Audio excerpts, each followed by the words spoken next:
Across all cultures and people, humans have always had one enduring question. What happens to us after we die?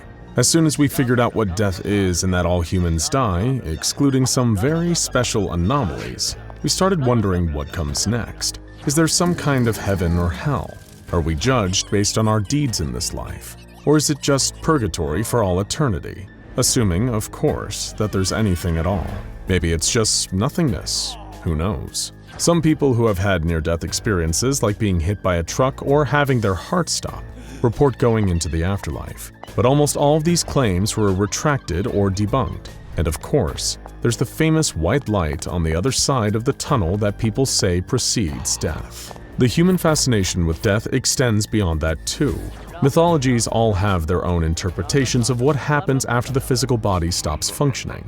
The ancient Greeks believed in Hades, a realm ruled by the god of the same name, where the souls of the dead would go to be separated into those who were good in life and those who were bad. The good would feast for eternity in Elysium, while the bad would suffer horrible and poetic punishments depending on what they did. The ancient Egyptians also believed in an underworld of the dead, though theirs was different from their Greek cousin.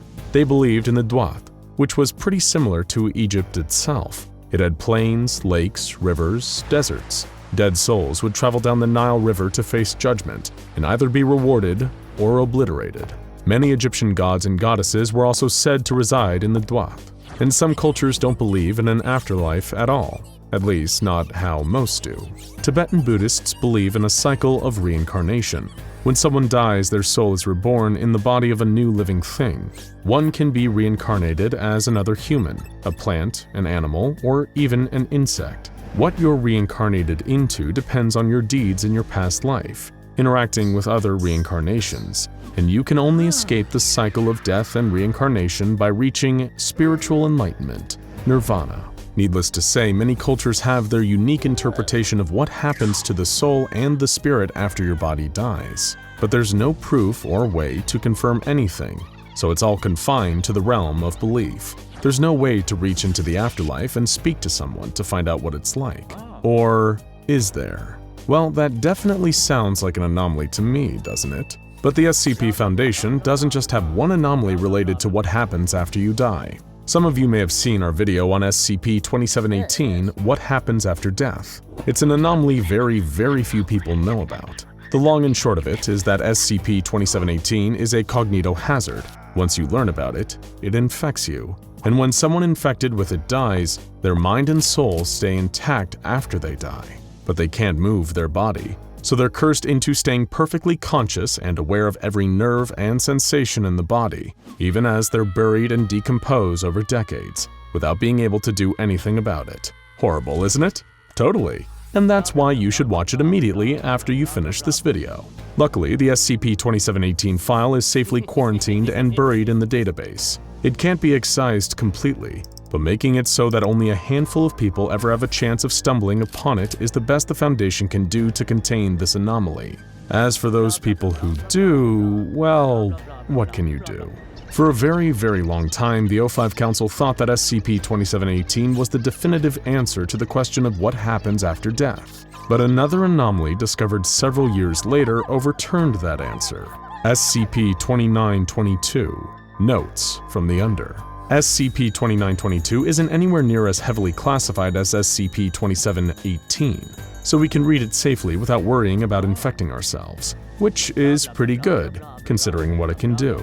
But let's get into it. SCP-2922 is a Euclid Class anomaly and consists of 3 parts. SCP-2922-A, which is contained under high security at Area 2922, a small facility built especially to contain it. 24 hours a day, 7 days a week, one staff member from Project Korbanik has to be in its containment chamber to answer any calls that might come from it. In case you weren't aware, Korbanik is the name of the castle where legends say the Holy Grail is kept and was discovered by King Arthur. Maybe SCP-2922-A is connected to it. SCP-2922-C also needs to be researched by SCP-2922-B due to its importance to Foundation operations. SCP-2922-B seems to be some kind of person in that case. But what does any of this mean? You see, SCP-2922 is a method of communication between a human brain and a telephone. More specifically, it's a kind of concept, what the Foundation would call a mimetic cognitohazard. Those are big words, but think of them as forbidden knowledge. Once you learn them, they affect how you think, and you're able to act differently because of them. You do this in real life too. When you study something in a textbook, you're suddenly able to use knowledge you didn't have before. The only difference is SCP-2922 allows you to do something anomalous with it. Namely, when a subject is implanted with SCP-2922 in a secretive procedure, they can use their mind to call a phone number. A specific phone number has to be chosen, but it can be any number you want. Imagine being able to dial up your friends or family without using a phone, and imagine your phone ringing, only to learn it's someone talking from their mind. Nifty, but this doesn't seem terribly dangerous, right? The Foundation isn't quite sure how it works. After performing research involving SCP-2922 infected subjects calling phone numbers, they've detected that no radio waves or communication signals are involved, which is part of why it is an anomaly. But how would something like this be created? Well, SCP-2922 was created years before the Foundation ever heard of it, by a small software development company. They were trying to create an app that would allow you to send messages to people, and somehow accidentally created an app that was telepathic. It could send messages from the mind. When they realized what they'd created, they got scared and abandoned and buried the project, destroying all their copies of the app. Well, almost all. The Foundation heard about the project several years later and managed to locate a single remaining copy of the SCP-2922 program from the depths of the company's archives. Even though it's an app, it can be used to call landline phones too, which is exactly what the Foundation did.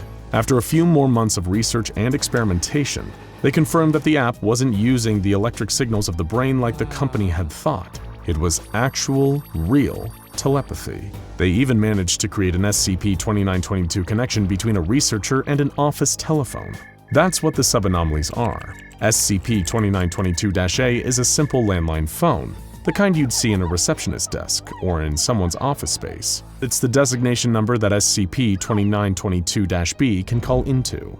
SCP-2922-B is, of course, the human element of SCP-2922. But the Foundation only had one chance at success at this experiment because of the singular copy of the app. So instead of choosing a random D-class who couldn't be trusted or might ruin the test, they had one researcher volunteer to be host to SCP-2922, Dr. Janet Spiegel, a woman who had been with the Foundation's research division for over a decade. She was approved and implanted with SCP-2922. But what is SCP-2922-C? Well, that's Dr. Spiegel's current location as of November 11, 2014. The Foundation believes she's not on this Earth anymore, or even in this reality, but located in an extra-dimensional location. You see, only 2 months after Dr. Spiegel was implanted with SCP-2922, tragedy struck. While driving to work, her car was rammed by a drunk driver, killing her instantly. But only 2 hours later, the SCP-2922-A phone began to ring. The researcher picked up the phone, first answering that the caller had the wrong number, but was interrupted by Dr. Spiegel, thanking God someone had picked up. The doctor thought it was a prank call, but Dr. Spiegel quickly rattled off her name, email, password, and social security number. After her credentials were verified, the researchers were incredulous. They had just heard that her car had been in an accident and that she had died. Dr. Spiegel confirmed that the only thing she could remember was driving through snow and rain and seeing a bright light coming toward her. And then she woke up in the middle of a wide, flat desert. Then it hit her that she really was truly dead and wouldn't be coming back. Before promising to call back in a few minutes, she explained she needed time to process the reality of her situation to the sympathetic coworkers. Meanwhile, the Overseer Council approved Project Korbanek, a Foundation operation to use Dr. Spiegel as SCP-2922-B, to explore and catalog what SCP-2922-C was. If she really was dead, then that would mean the strange desert she was in was the afterlife. The research team was informed of their new assignment, and the next day they began to call in to Dr. Spiegel. At first they just wanted to figure out the landscape of this strange dimension. During the first call, they interviewed Dr. Spiegel on her surroundings. She was still in the large white desert, and the sky was a dark sea green with black clouds and no stars. but the most obvious features were 3 large white moons floating in the sky in place of the sun. It was cold, about 10 degrees Celsius, cold enough to make her shiver, but no wind anywhere. She couldn't see any other signs of life. No animals, no people, no wind, no sound at all. It was completely silent except for her breathing. She still had her body, though when asked about how she felt, she couldn't feel pain, hunger, or even a need to do anything.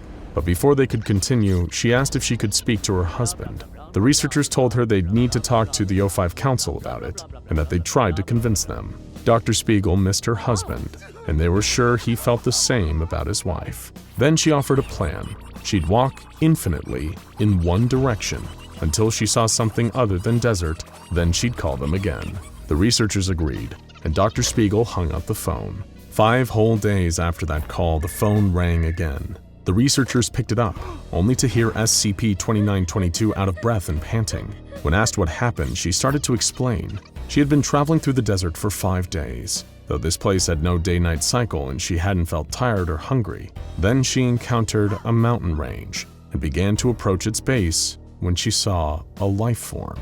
But it wasn't human. It walked on 2 feet and looked like a mammal, but that was it. It was some kind of gigantic primate, like a massive gorilla. It easily dwarfed the mountains she saw and had to be at least 2 kilometers tall. She had felt it before she had seen it. Huge, slow footsteps shaking the ground, then saw it exit the mountain range. She saw it had matted black fur and 2 huge glowing white eyes with no mouth. But then, it stepped on her, not aggressively, just out of curiosity. It seemed to be investigating her and seeing how much force she could withstand. She was crushed flat, of course, but only a few seconds later her body put itself back together and she was back to normal. Then it lost interest and went off into the desert she had just come from. The researchers were incredulous at this, seeming confirmation that SCP-2922-C was the afterlife. But they were interrupted by Dr. Spiegel, saying that she could see people making campfires in the valley ahead. Hundreds of them, huddled up and some buried halfway into the ground.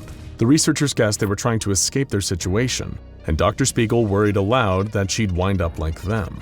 Then she made another request, citing the service she had been competently performing with full loyalty, that she be allowed to speak to her husband. But the O5s had already decided that she would only be authorized to speak with other Project Corbinate personnel. She asked the Foundation to hire him, but with an art history degree, he wouldn't be of use to the Foundation beyond this one anomaly. Angrily, she swore and hung up the phone. The next time they heard from her, the call was brief and icy. Dr. Spiegel was clearly still angry over being denied the right to speak to her husband, but claimed she had good news. A wagon being driven by a skeletal horse and a tall man in a white robe had come to the human camp. He informed them that they were being taken to a place called the Elysian Fields. Remember Elysium, the Greek afterlife from earlier? Dr. Spiegel did, and believed that the man was taking them to a sort of paradise. The researchers remarked that she didn't seem very happy, but she quickly hung up the phone. After that strange exchange, SCP-2922 didn't ring for a very long time. No further transmissions came in for 7 months. All attempts to phone Dr. Spiegel instead rang and rang, but were never picked up. Project Corbinate was put on hold, until one day a voicemail came to SCP-2922-A. The voicemail was recorded by Dr. Spiegel, but was different in tone from the other calls. It seemed angry. She explained that she had been keeping an eye on the Foundation's efforts to track her down, using the fact that she had gained the favor of some kind of powerful godlike entity. She told the Foundation about the possibility of an Elysium afterlife, a paradise, and then knew that they'd want more. She had lied about the Grim Reaper, but everything else had been entirely true. But what happened after she visited the human camp was, in her words, far too complicated to explain. But she would be more than happy to answer the Foundation's questions of what happens after you die for a small price. If the O5 Council let her speak to her husband, she'd tell them everything. But if they weren't willing to accept one civilian, then she'd know, and would never tell them the real answer. She signed off, ending the voicemail. The researchers were shocked at this sudden betrayal, and forwarded the request up the ladder. But by the time the O5 Council began deliberating on whether to involve her husband in SCP-2922, something else happened. Foundation researchers tracked another voicemail coming from the same kind of anomaly, except it was going to Herman Spiegel's house, Dr. Spiegel's widowed husband.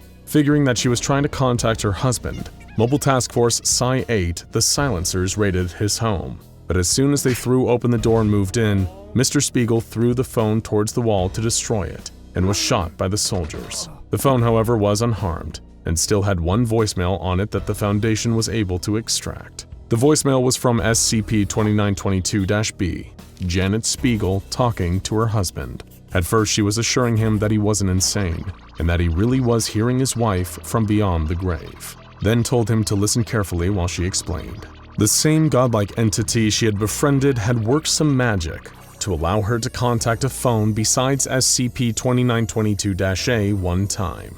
She told him that a Foundation task force was headed to his house and would be there within 10 minutes. Not just any task force, Psi-8, a squad dedicated to Black Ops executions. There wasn't time to run. He would die. But she reassured him that all wasn't lost, even though the situation must be terrifying.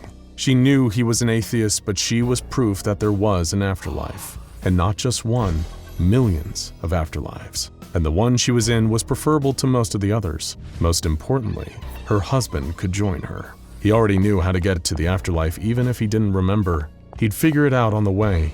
Her husband listened to her instructions with rapt attention. She advised him on the path he should take once he got to the desert. He should follow the moon on the left until he reached the valley where the Striders, the massive primates, dwelled. There he should ask one of the trees where she had gone and follow that path. She also advised him not to do anything to anger anyone. Let the Striders kill him. It's their way of saying hello. He'd regenerate with no harm done. But there were fates worse than death that he should avoid at all costs, getting sent back, for one. But before she could finish her advice, both of them realized that the MTF were at his door. Hurriedly telling him to delete the voicemail so the Foundation wouldn't find out, she assured him that she had help from her godlike friend and that she fully believed in him, and that he should never give up. She told him she loved him forever. By shooting Mr. Spiegel, the MTF had inadvertently sent him to SCP-2922-C along with his wife, but the Foundation wasn't done yet. SCP-2922 had let them set up Operation Galahad, a project to send trained Foundation operatives into the afterlife to try and apprehend Janet Spiegel before she could bring down the Foundation. Operation Galahad has plenty more stories where that came from, but we'll cover those a different day. Now go check out SCP-2718 What Happens After Death and Project Damarung SCP-3448 Half-Death MRI Machine for more anomalous afterlife action from SCP Explained.